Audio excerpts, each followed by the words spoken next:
Sou pedagoga, há 28 anos aí atuo na educação, na verdade 30 anos, mas 28 anos aí bem contados aí dentro da escola pública.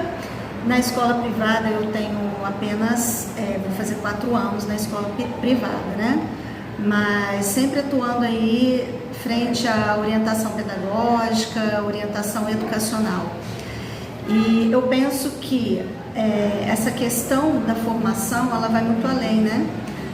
Eu sou pedagoga e psicopedagoga também, mas a gente tem que entender até que o nosso certificado ele tem prazo de garantia, deveria ter, porque a gente precisa sempre nessa área estar se atualizando a cada dia, buscando informações, conhecimentos, para agregar e fazer da nossa prática uma prática mais significativa que possa ajudar as pessoas. E o PPP é um documento que também caminha dessa mesma forma. Ele não pode ser um documento de gaveta. O PPP, que é o Projeto Político Pedagógico da Escola, ele precisa ter vida, ele precisa ter sentido, ele precisa falar e mostrar a identidade da escola. É um documento de extrema importância, mas ele precisa ser significativo. Tê-lo apenas para engavetar não adianta. Ele precisa refletir mesmo o dia a dia da escola e dar esse significado. Bom, eu penso, né, que a atuação do profissional de educação, principalmente do orientador educacional, o essencial é a gente desenvolver a escuta. Sempre existe os dois lados, sempre existe as realidades e as necessidades de cada um, né, de cada ser, tanto de um lado quanto do outro.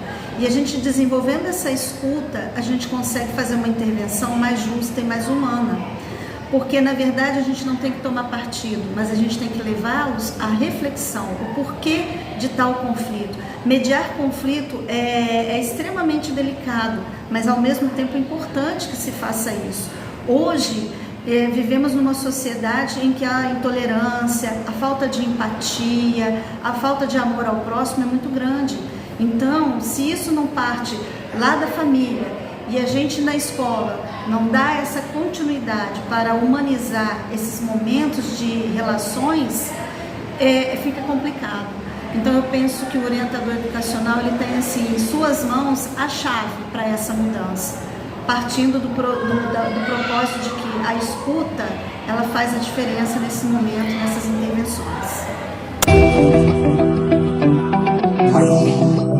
Projetos pessoais, eles ainda estão no forno, espero ainda colocá-los em prática, porque a educação ela é muito dinâmica, né? Ela é muito viva, e a gente que opta em estar na educação, a gente está sempre criando alguma forma de contribuir, de fazer a diferença, de estar ativo ali no dia a dia. Em relação aos projetos da escola, né? Pelo menos nessa escola em que eu estou agora e que eu acredito muito no trabalho, em relação ao direcionamento que o projeto pode nos dar diante do trabalho das práticas pedagógicas. E o projeto ele tem esse cunho de agregar e de fazer essa contextualização, essa interdisciplinaridade e até mesmo dar sentido ao dia a dia da aprendizagem. Por exemplo, vindo aí de uma pandemia, né, um momento tão desafiador que vivenciamos e ainda estamos vivenciando, né, essa questão da pandemia nas escolas e o quanto isso afetou a aprendizagem dos nossos alunos, o projeto ele ganha mais força ainda e mais sentido. Primeiro semestre, por exemplo, a nossa escola trabalha com projetos semestrais. No primeiro semestre trabalhamos com o projeto Ler, Escrever, Vou Aprender para Quê? A ideia de trazer esse projeto é porque percebemos que os alunos, ao retornarem para as salas de aula, para o chão da escola, a sua dificuldade até mesmo de se organizar com seus materiais escolares, com o seu caderno, com a questão da própria aprendizagem foi muito desafiador. E o ler, escrever, vou aprender para quê? Foi para trazer, através da pegada literária, trazer para eles, motivá-los que a escola tem um espaço prazeroso e que a leitura pode ser prazerosa e que através dela a gente desenvolve outras habilidades, a gente resgata também outras competências que ficaram aí um pouquinho destoadas aí por conta da pandemia. Então foi um projeto, exemplificando aí, foi muito significativo na escola, no qual até trouxemos a escritora, né, para nossa escola, para conhecer os nossos alunos veem que é possível, né, ser um escritor, ser um produtor de emoções, de pensamentos, de ideias. Então essa foi a nossa intencionalidade com o projeto no primeiro semestre. Já no segundo semestre trouxemos aí o projeto Construindo uma Cultura de Paz, porque não só a questão acadêmica precisa ser vista, mas as questões interpessoais, socioemocionais, elas precisam também fazer parte do nosso dia a dia, porque se a gente não trabalha o ser humano, as suas emoções e como ele se vê e se comporta no mundo, ele não consegue aplicar de forma sábia a sua própria aprendizagem. Então ter esse olhar holístico e integral do ser humano faz com que ele consiga aprender de uma forma muito melhor, de uma forma significativa e avançar cada vez mais na sua evolução.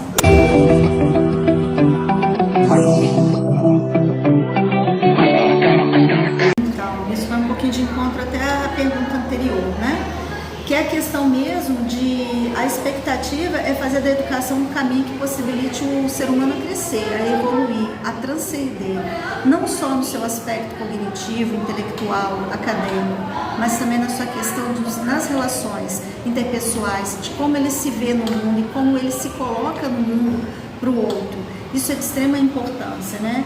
E aí, mais uma vez, a função, o papel social da nossa função enquanto orientador educacional é exatamente isso, é mediar essas condutas, esse trabalho junto aos nossos alunos, fazer com que esse desenvolvimento intelectual e emocional ocorra na escola e vá se refletir na sociedade. Humanizar esse momento é extremamente importante. E isso não significa que você vai deixar de lado as suas obrigações, que a educação, para ela ter sucesso, precisa de hábitos, de bons hábitos, de rotina, nada disso. Mas intensificar de uma forma reflexiva, para que a mudança não venha como uma imposição, mas como uma profunda reflexão do ser para fazer e aprender a fazer.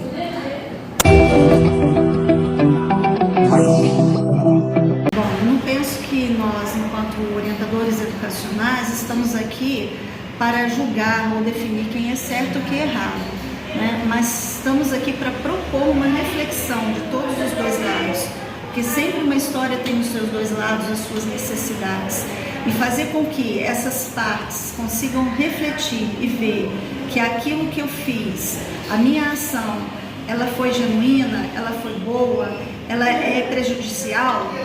Então é em cima disso que a gente precisa levar os nossos alunos a ter essa tomada de consciência em suas ações no seu dia a dia.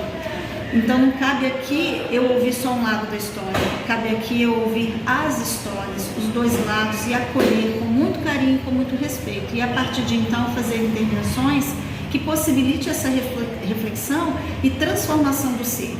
A ação, ela precisa ser, a mudança de postura precisa acontecer através dessas ações e ela só acontece através da reflexão. Não é algo fácil, tão simples assim, mediar conflitos, levar o outro a refletir sem julgar e sem você ter e mostrar a sua imparcialidade ali naquele momento, é algo desafiador para nós, mas penso que é o melhor caminho para uma educação mais saudável e mais humana.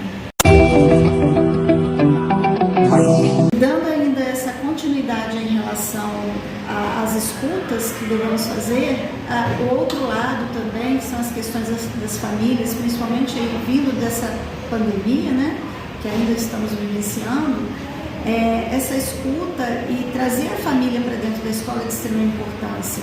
A escola não vai caminhar, não vai avançar se ela não trouxer a família junto com você, junto com ela, no sentido de que cada um tem as suas responsabilidades, isso precisa ficar bem claro. A gente não precisa misturar e não podemos misturar o que é papel da família e o que é o papel da escola, mas o papel da escola caminha junto com o papel da família. Isso a gente precisa alinhar. Alinhando essas duas grandes pilares, né, para a formação humana, a gente consegue fazer com que a gente tenha aí, na sociedade, um ser humano mais consciente, saudável e mais equilibrado. E intelectualmente sabendo aplicar aquilo que ele aprende academicamente, respeitando sempre o outro. Infelizmente, os nossos desafios sempre foram muitos e continuaram muitos, né? E agora muito mais em evidência pós-pandemia. As fragilidades, né, que se trouxe aí diante da pandemia foram muitas. E aí a gente percebe o quanto a gente precisa avançar ainda em termos de políticas públicas, em termos de educação. Fico muito triste porque, infelizmente, nesse momento de pandemia, quem perde são os menos favorecidos. Esse é o público mais prejudicado, né? Aquele que já tem uma família que não é tão estruturada, aquele que é por si sozinho no mundo e ainda não encontra na escola ainda um apoio, uma forma de conseguir levar adiante aí na sua aprendizagem. Essa é a minha grande tristeza nesse momento, é ver que essa desigualdade social, por falta até de uma política pública mais séria, mais comprometida com o ser humano, com a educação, com o próprio país, faz com que a gente tenha aí um grande distanciamento social, um surgimento de subemprego, que é algo que é muito preocupante dentro da nossa sociedade. Então, esses frutos da pandemia a gente vai começar a colher daqui um tempo, né? Na sociedade, aí, gerando aí subemprego, gerando pessoas que não sabem pensar, que não sabem refletir, não sabem olhar nas entrelinhas, que não têm emocionalmente não estão preparados para lidar, às vezes, com os desafios do dia a dia. Nós temos uma geração que é uma geração nativo digital, que tem as facilidades nas mãos, mas que infelizmente não conseguem emocionalmente lidar com os desafios e nem saber fazer o discernimento mesmo do que é um fato, do que é um fake, né? Então tudo isso nos coloca ainda uma responsabilidade em termos de educação ainda maior, né? O comprometimento com aquilo que a gente está produzindo nos muros da escola para a sociedade. Então é algo extremamente desafiador, extremamente angustiante. Mas ao mesmo tempo eu não perco ainda a minha esperança, porque eu acho que a palavra é essa, esperança de um mundo melhor, de uma sociedade mais justa e mais humana através da educação. A educação é onde a gente pode fazer a mudança acontecer, promover, seja com recurso ou não.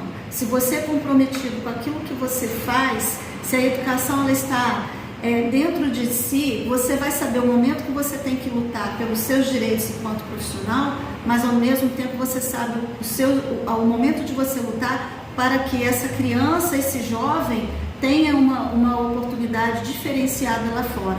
E aí você vai fazer sempre o seu melhor.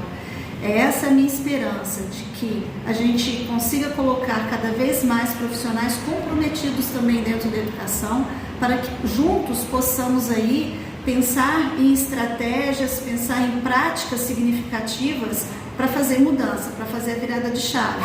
Se não vem lá de cima, aqui embaixo eu posso fazer minha parte. E aí como eu posso fazer essa minha parte? Sendo um profissional, né, de excelência, buscando a capacitação sempre, buscando essa escuta sempre, né, seja na família, seja no meu aluno, seja nos meus colegas de trabalho, desenvolver essa ética e essa parceria de forma respeitosa também é muito importante.